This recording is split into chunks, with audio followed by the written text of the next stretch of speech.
Compliance training platforms versus external legal trainers. Which one is better for global workforce compliance? Most people think that global compliance training always requires hiring external legal trainers for in-person sessions.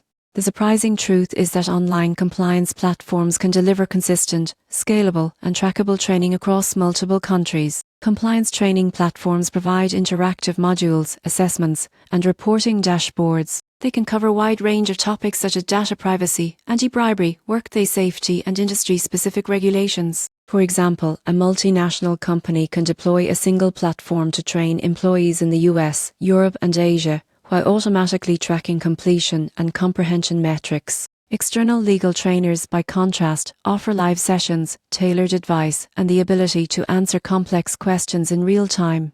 They are ideal for workshops, high-risk scenarios, or specialized topics requiring deep legal interpretation. However, scheduling trainers across time zones and scaling to thousands of employees can be expensive and logistically challenging. So which is better for global workforce compliance? The answer is often a blended approach. Compliance platforms provide consistent baseline training, automated tracking, and scalability, while external trainers can supplement with focused workshops or sessions for critical teams or regions. This ensures efficiency without sacrificing depth. The key takeaway is that compliance doesn't have to be fragmented or inconsistent. The surprising truth is that technology enables global companies to maintain regulatory standards while reducing costs and administrative overhead. By combining digital platforms with expert trainers for specialized needs, organizations can achieve both widespread coverage and targeted expertise, ensuring a compliant, informed workforce worldwide.